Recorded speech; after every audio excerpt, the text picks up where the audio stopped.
يقول غاسون باشلار الفيلسوف والإبستيمولوجي الفرنسي الكبير: إن الرأي العام يفكر بطريقة سيئة، إن الرأي العام لا يفكر.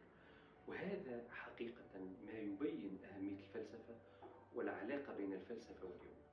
مثلا من خلال ردة فعل الجماهير التونسية أو بعض الجماهير التونسية حول تلك المهزلة الكروية بين المنتخبين الفلسطيني والسوري لما تواطئا من أجل أن يترشح كليهما ولا يترشح المنتخب التونسي، وهي مهزلة كروية يتحدث فيها المختصون في كرة القدم، ولكن هي مهزلة بالمنطق الرياضي.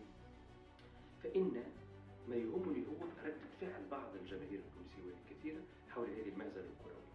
ثمة الكثير منهم من قال: فلسطين إذن كذا وكذا، وسوريا كذا وكذا، ونحن إذن سنكف عن مناصرة القضايا الإنسانية في المتعلقة بفلسطين. يعني فعلا يبين هذا ردة الفعل هذه الساذجة مدى ابتعاد العقل العمومي والتفكير العمومي عن التفكير أصلا. يعني كيف يمكن أن نربط بين مناصرة قضية إنسانية وما يتعرض له شعب من اضطهاد وظلم وبين مباراة كرة قدم؟ صحيح أن المنتخب الفلسطيني يعني تواطأ بطريقة غير رياضية وغير مهنية ولا تمت عن احترافية مع المنتخب السوري، ولكن ما دخل هذا في ذلك؟ إذن يظهر بشكل واضح أن اتباع الرأي العام وخطر كبير. لذلك تنبهنا الفلسفة في اليوم في الحياة اليومية على ضرورة الابتعاد عن الرأي العام، إلا إذا كان هذا الرأي العام يفكر.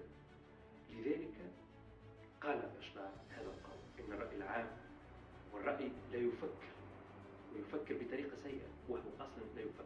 لماذا؟ لأنه ينظر فقط إلى الجوانب النفعية، فالنظر إلى الأشياء من وجهة نظر نفعية فقط يمنعنا من معرفة حق معرفته. فحينما ننظر إلى قضية إنسانية عادلة من جهة مباراة كرة قدم لأنني لم أترشح إلى الدور الثاني، فإنني لن أعرف حقيقة الموقف الذي يجب أن أصدره إزاء هذه القضية الإنسانية. طبعا هذا الأمر هو ينم عن سخف وعن سذاجة، ومن ألطاف الله أنه يعكس فئة ليست كبيرة، فئة لا تفكر.